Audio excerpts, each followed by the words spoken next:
ഈശോ മിശിഹായ്ക്ക് സ്തുതിയായിരിക്കട്ടെ. പ്രിയ കൂട്ടുകാരെ, ഇന്ന് മെയ് 24-ാം തീയതി മാതാവിൻ്റെ വണക്കമാസം നമുക്ക് വായിക്കാം. ഇന്ന് സമയം കുറച്ച് അധികമായി ഓഡിയോ ഇടാൻ. ഇന്ന് ഒരു പ്രത്യേകതയുണ്ട്. നമുക്കെല്ലാവർക്കും അറിയാം, ഇന്ന് പെന്തക്കുസ്ത തിരുനാളാണ്. ഒപ്പം ക്രിസ്ത്യാനികളുടെ സഹായമായ മറിയത്തിൻ്റെ തിരുനാൾ കൂടിയാണ്. നമുക്ക് 24-ാം തീയതിയിലെ വണക്കമാസം വായിക്കാം. ദൈവമാതാവിൻ്റെ തിരുമരണം. ഒന്നാമത്, ദൈവമാതാവ് മരണത്തിന് കീഴ്പ്പെടുന്നതിനുള്ള കാരണം. രണ്ടാമത്, മാതാവ് മരിച്ച വിധം. മൂന്നാമത്, മാതാവ് മരിക്കുന്നവർക്ക് സങ്കേതം.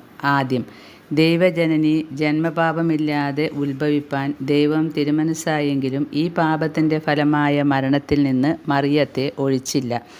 മനുഷ്യസന്തതികളെല്ലാവരും മരിക്കണമെന്നുള്ള ദൈവകൽപ്പന അഭേദ്യമാകയാലും സർവ്വജീവജാലങ്ങളും ഈ നിയമത്തിന് വിധേയമായിരിക്കുന്നതിനാലും ജീവദായകനായ മിശിഹ പോലും മരണത്തിന് അധീനനായതുകൊണ്ടും നന്മരണത്തിന് നമുക്ക് മാതൃകയായിരിക്കുന്നതിനാണ് മറിയവും മരിക്കണമെന്ന് ദൈവം നിശ്ചയിച്ചത്.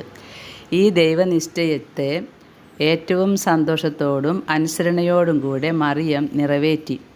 നാമും ഈ മാതാവിനെ പോലെ എളിമ, കീഴ്വഴക്കം, ശരണം, ദൈവസ്നേഹം മുതലായ പുണ്യങ്ങളോടുകൂടെ നമുക്ക് വരാനിരിക്കുന്ന മരണത്തെ സന്തോഷപൂർവ്വം കൈക്കൊള്ളുമെങ്കിൽ അതെത്ര ഭാഗ്യപ്പെട്ട മരണമായിരിക്കും.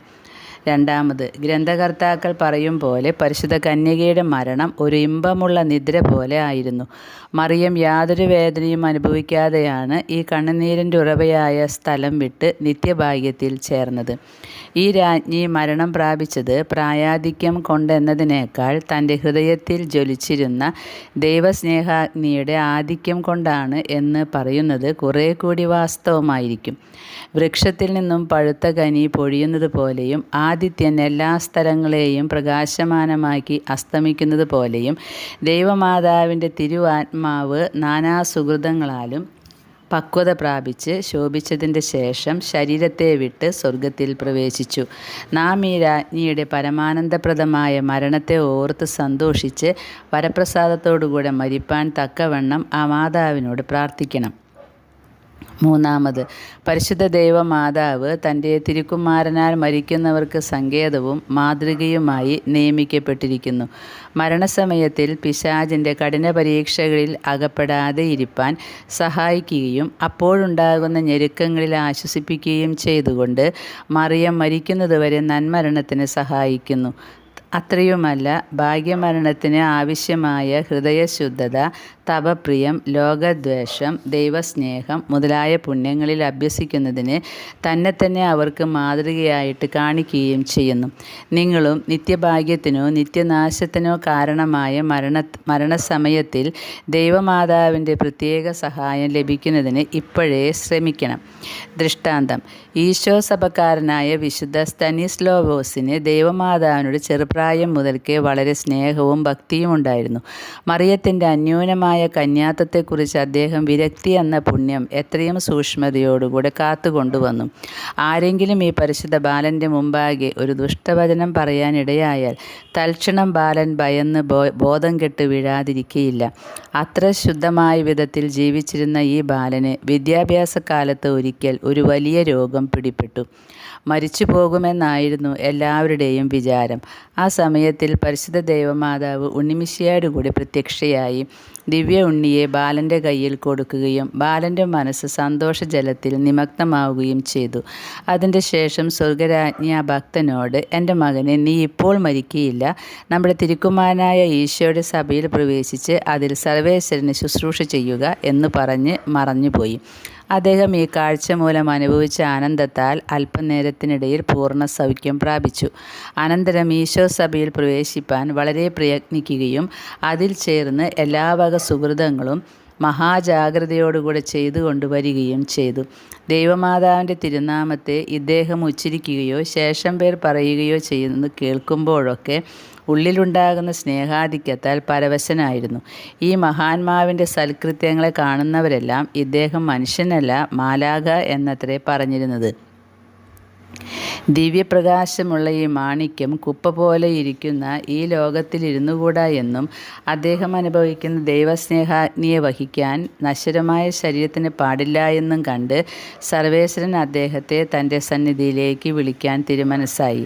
ദൈവമാതാവിൻ്റെ സ്വർഗാരോപണ തിരുനാൾ മോക്ഷവാസികളെല്ലാവരും അവിടെ കൊണ്ടാടുന്നു എന്നത് ധ്യാനിച്ച് വിശുദ്ധ സ്തനിസ്ലോവോസും അവരോടുകൂടെ ആ തിരുനാൾ കൊണ്ടാടുവാൻ പോകണമെന്ന് ഏറ്റവും ആഗ്രഹിച്ചിരുന്നു. അതിനായി ആ തിരുനാളിന് മുമ്പ് ആ ഭാഗ്യം തനിക്ക് ലഭിക്കണമെന്ന് ഇടപെടാതെ പ്രാർത്ഥിച്ചുകൊണ്ടിരുന്നു എന്ന് മാത്രമല്ല, തിരുനാൾ മോക്ഷത്തിൽ തന്നെ കൊണ്ടാടുവാൻ താൻ പോകുമെന്ന് എല്ലാവരോടും പറയുകയും ചെയ്തിരുന്നു.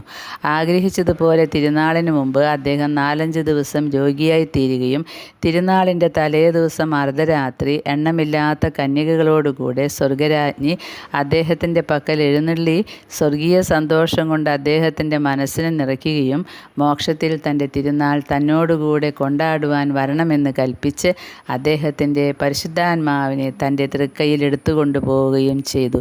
മരിക്കുമ്പോൾ ഈ വിശുദ്ധന് 18 വയസ്സ് മാത്രമേ പ്രായമുണ്ടായിരുന്നുള്ളൂ. ക്രിസ്ത്യാനികളെ, നിങ്ങളും മരണസമയത്തിൽ പിശാചിൻ്റെ തന്ത്രങ്ങളിൽ അകപ്പെടാതെ ഭാഗ്യമരണം പ്രാപിക്കുമെന്ന് ആഗ്രഹിക്കുന്നുവല്ലോ. ഈ ഭാഗ്യം ലഭിക്കാനായി ഇടവിടാതെ ദൈവമാതാവിൻ്റെ അനുഗ്രഹം അപേക്ഷിച്ചു കൊള്ളുവിൻ. ജപം. എൻ്റെ അൻപുള്ള മാതാവേ, നീചപാപിയായ അടിയന് നന്മരണം വരുമോ ദുർമരണം വരുമോ എന്ന് വിചാരിക്കുമ്പോൾ ഞാൻ ഭയപരവശനായിത്തീരുന്നു. എൻ്റെ ദുഷ്കൃത്യം മൂലം പല പ്രാവശ്യം ഞാൻ നരകത്തിന് യോഗ്യനായി എന്നത് പരമാർത്ഥം തന്നെ. മരണസമയത്തിൽ പിശാച് എന്നെ നശിപ്പിക്കുവാനും നരകത്തിലേക്ക് വലിക്കുവാനും എൻ്റെ അമ്മയെ അങ്ങ് സമ്മതിക്കരുതേ. അങ്ങയുടെ വിശേഷ സഹായമില്ലെങ്കിൽ നരകശിക്ഷയിൽ നിന്ന് ഞാൻ രക്ഷപ്പെടുകയില്ല.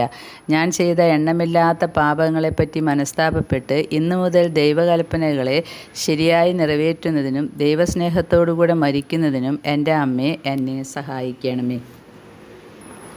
ശുദ്ധ ബെർണർദോസ് ദൈവമാതാവിനെ നോക്കി പ്രാർത്ഥിച്ച ജപം. എത്രയും ദയുള്ള മാതാവേ, നിൻ്റെ സംഗീതത്തിൽ ഓടി വന്ന് നിൻ്റെ ഉപകാര സഹായം അപേക്ഷിച്ച് നിൻ്റെ അപേക്ഷയുടെ സഹായത്തെ ഇരുന്നവരിൽ ഒരുവനെങ്കിലും നിന്നാൽ കൈവിടപ്പെട്ടു എന്ന് ലോകത്തിൽ കേൾക്കപ്പെട്ടിട്ടില്ല എന്നു നീ നനച്ചുകൊള്ളണമേ. കന്യാവ്രതക്കാരുടെ രാജ്ഞിയായ കന്യകെ, ദയുള്ള മാതാവേ, ഈ വണ്ണമുള്ള ശരണത്താൽ ഉറച്ച് നിൻ്റെ തൃപ്പാദത്തിങ്കൽ ഞാൻ അണഞ്ഞു വരുന്നു. നെടുവീർപ്പിട്ട് കണ്ണുനീർ ചിന്തി പാപിയായ ഞാൻ നിൻ്റെ ദയയുടെ ആഴത്തെ കാത്തുകൊണ്ട് നിൻ്റെ മുമ്പിൽ നിൽക്കുന്നു. അവതരിച്ച വചനത്തിൽ മാതാവേ, എൻ്റെ അപേക്ഷയെ ഉപേക്ഷിക്കാതെ ദയാപൂർവം കേട്ടറിയണമേ. ആമേൻ. ഈശോ. ജന്മപാപമില്ലാതെ ഉത്ഭവിച്ച പരിശുദ്ധ മറിയമേ, പാപികളുടെ സങ്കേതമേ, ഇതാ നിൻ്റെ സങ്കേതത്തെ ഞങ്ങൾ ഓടി വന്നിരിക്കുന്നു. ഞങ്ങളുടെ മേൽ അലിവായിരുന്നു ഞങ്ങൾക്ക് വേണ്ടി നിൻ്റെ തിരുക്കുമാരനോട് പ്രാർത്ഥിച്ചു കൊള്ളണമേ. 3 പ്രാവശ്യം ഈ ജപം ചൊല്ലി 3 സ്വർഗസ്ഥനായ 3 നന്മ നിറഞ്ഞ മറിയമേ 3 തൃത്വസ്തുതി ചൊല്ലി കാഴ്ചവെക്കാം. പരിശുദ്ധ ദൈവമാതാവിൻ്റെ ലുത്തിനിയ നമുക്ക് ചൊല്ലാം. രാജകന്യകെ എന്ന ജപം നമുക്ക് ഒരുമിച്ച് ചൊല്ലാം. രാജകന്യകെ, മനോഗുണത്തിൻ്റെ അമ്മയെ നിനക്ക് സ്വസ്തി. ഞങ്ങളുടെ ആയുസ്സും മനോഗുണവും മാധുര്യവും ശരണവും ആശ്രയവും നിനക്ക് സ്വസ്തി. അലസിഭാഗപ്പെട്ട് നടക്കുന്ന ഹാവായുടെ മക്കളായി ഞങ്ങൾ നിന്നെ വിളിക്കുന്നു, കരയുന്നു. ഈ സ്ഥലത്ത് നിന്ന് ഉഴന്നു കരഞ്ഞുകൊണ്ട് നിൻ്റെ പക്കൽ നെടുവീർപ്പിടുന്നു. എന്നാൽ ഞങ്ങൾക്ക് വേണ്ടി അപേക്ഷിക്കുന്ന അമ്മേ, മനോഗുണമുള്ള നിൻ്റെ ശുദ്ധ കണ്ണുകൾ കൊണ്ട് ഞങ്ങളെ വിരവിൽ തിരിഞ്ഞു നോക്കണമേ. വിശേഷിച്ച് ഈ അലസിഭാഗം കടന്നതിൻ്റെ ശേഷം ശുദ്ധമായ നിൻ്റെ വയറ്റിൻ്റെ വാഴ്ത്തപ്പെട്ട ഫലമായ ഈശോയെ ഞങ്ങൾക്ക് കാട്ടണമേ. അയ്യോ, കനിവും മനോഗുണവും മാധുര്യവും ശരണവും ആശ്രയവും ആകുന്ന നീ എപ്പോഴും കന്യാസ്ത്രീ മറിയമേ. ആമേൻ. പരിശുദ്ധ ദൈവമാതാവിനോടുള്ള അപേക്ഷ. പാപികളുടെ സങ്കേതമേ, തിരുസഭയ്ക്ക് വേണ്ടി പ്രാർത്ഥിക്കണമേ. ഓരോ അപേക്ഷകൾക്ക് ശേഷവും നന്മ നിറഞ്ഞ മറിയമേ എന്ന ജപം ചൊല്ലാം. പാപികളുടെ സങ്കേതമേ, അജ്ഞാനികൾ മുതലായ ദുർമതക്കാർ മനസ്സ് തിരിയാൻ വേണ്ടി പ്രാർത്ഥിക്കണമേ. പാപികളുടെ സങ്കേതമേ, സത്യരാജാക്കൾ പ്രഭുക്കൾ തമ്മിൽ സമാധാനമായിരിക്കാൻ വേണ്ടി പ്രാർത്ഥിക്കണമേ. പാപികളുടെ സങ്കേതമേ, മാർപ്പാപ്പ മുതലായ വേദപാലകന്മാർക്ക് വേണ്ടി പ്രാർത്ഥിക്കണമേ. പാപികളുടെ സങ്കേതമേ, നിൻ്റെ പ്രിയപ്പെട്ട മക്കളായിരിക്കുന്ന ശുദ്ധീകരണ സ്ഥലത്തിലെ ആത്മാക്കൾക്ക് വേണ്ടി പ്രാർത്ഥിക്കണമേ. ഇന്നത്തെ സുഹൃജപം. ഹാ മറിയമേ, വരപ്രസാദത്തിൻ്റെ മാതാവേ, കൃപയുടെ സമുദ്രമേ, എൻ്റെ മരണനേരത്തിൽ എന്നെ കൈവിടരുതേ. ഇന്നത്തെ സൽക്രിയ. ഈശോ മിശിഹായുടെ തിരുഹൃദയം മനുഷ്യരോട് പ്രദർശിപ്പിച്ച അളവില്ലാത്ത സ്നേഹത്തെപ്പറ്റി ധ്യാനിക്കണം. നല്ല മാതാവേ മാരിയേ, നിർമ്മല യോസേപ്പിതാവേ, നിങ്ങളുടെ പാദ പങ്കജത്തിൽ ഞങ്ങളെ വച്ചിതാ കുമ്പിടുന്നേ.